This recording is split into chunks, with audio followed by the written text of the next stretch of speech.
Boa noite, meu nome é Cíntia e eu moro em São Paulo e vou te contar a minha história. Nas férias eu sempre vou para a fazenda do namorado da minha tia, lá em Minas Gerais. Ele, a minha tia e os meus primos moram lá. A família do namorado da minha tia tem aquela fazenda desde o final do século XIX. No verão passado eu tinha ido para lá, como de costume, só que dessa vez o meu espírito curioso e aventureiro de adolescente não se contentou em ficar somente na piscina e andar a cavalo. Eu queria sair e explorar a fazenda inteira. Depois de um tempo, enchendo meu primo Alexandre, com isso, ele finalmente concordou em ir junto comigo, já que, além de eu não querer ir sozinha, não conhecia tão bem a região quanto ele. Nós saímos de manhã um pouco depois do café e fomos dar umas voltas.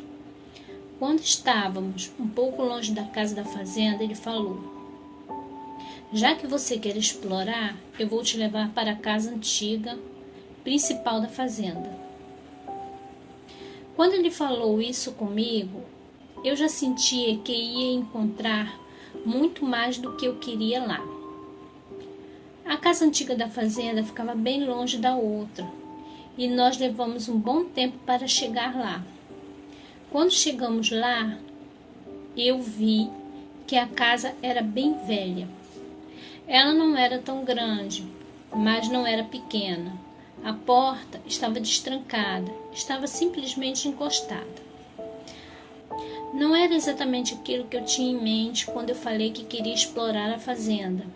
Estava mais interessada em um rio, alguma cachoeira, alguma montanha com vista bonita, ou até mesmo alguma caverna, mas era aquilo que eu tinha no momento. Nós entramos na casa e a primeira coisa que eu notei é que as paredes estavam completamente arranhadas, com uma mancha amarronzada que parecia ser sangue, mas poderia ser tinta vermelha também, apesar dos formatos delas serem bem estranhos. O meu primo falou que fazia tempo que não ia lá, mas que a última vez que foi lá, as paredes não estavam daquele jeito. Nós estávamos na sala principal, sendo que para a esquerda tinha uma passagem que levava para outra sala, a de jantar. E a da direita tinha um corredor que levava para os quartos. Da sala de jantar dava para ir à cozinha e de lá para fora da casa de novo, pela porta dos fundos. Nós pegamos o corredor da direita para olhar os quartos. Haviam 4 quartos e um banheiro no total. O primeiro estava normal, nada demais, só poeira. O segundo e o terceiro a mesma coisa. E então fomos ver o quarto, o maior de todos. Quando entramos, eu senti uma brisa fria, gelada, mesmo a casa estando bem quente e abafada. Nesse quarto tinha um armário e nós fomos ver o que tinha dentro dele. Abrimos a porta e nada. Então eu ouvi o som de passos vindo do corredor. Eu agarrei o braço de meu primo e olhei para a porta. Os passos chegaram perto e pararam em frente à porta, mas não apareceu ninguém. Então eu olhei assustada para ele e saí correndo, e ele veio atrás. Enquanto eu corria pela casa para sair dela, eu não vi ninguém dentro. Só vi nossas pegadas na poeira e a de mais ninguém, apesar de ter ouvido os passos. Lá fora, na luz do sol, ficamos mais calmos. Eu olhei para ele e ia perguntar o que será que tinha sido aquilo, quando ele começou a gritar do nada. A única coisa que ele falava era: "Tá doendo." Eu olhei o braço dele e começou a aparecer um monte de manchas vermelhas e brotoejas.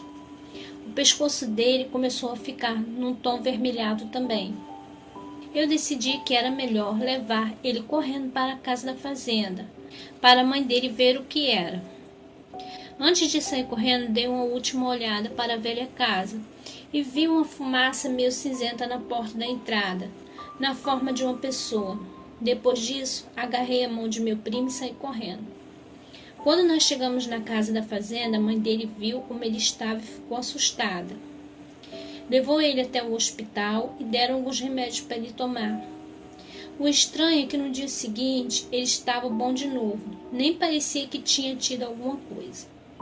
Ele me falou que aquela era a primeira vez que tinha entrado nos quartos da casa antiga e que era a primeira vez que ele tinha uma reação alérgica lá, mesmo já tendo ido na casa.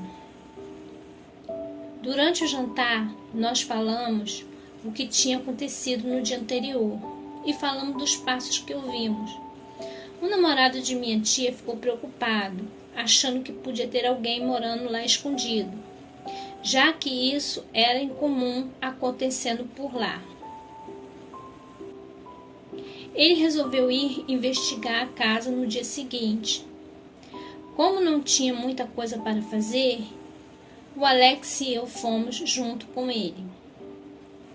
Quando chegamos lá, nós entramos na casa e, para nossa surpresa, as paredes não tinham arranhões nenhum e nenhuma mancha de tinta ou de sangue, seja lá o que fosse aquilo. Eu e Alex não saímos da sala, foi o máximo que entramos. O namorado da minha tia procurou na casa inteira e não achou ninguém, e nem sinal de que alguém, além do Alex e de mim, tenha estado naquele local. O namorado da minha tia procurou a casa inteira. Nós fomos embora de lá e nem o Alex e nem eu voltamos lá de novo. Mas eu não vou esquecer tão cedo aquela fumaça cinza que tinha na porta, e nem da alergia relâmpago do Alex, que veio do nada e foi como se nunca tivesse pegado coisa alguma. Isso serviu de lição para mim, mostrando que visitar lugares desconhecidos, principalmente antigos, pode ser perigoso, além de ter surpresas desagradáveis e além da imaginação. Obrigado por ouvir o relato. Meu nome é Cíntia, sou de São Paulo. Boa noite.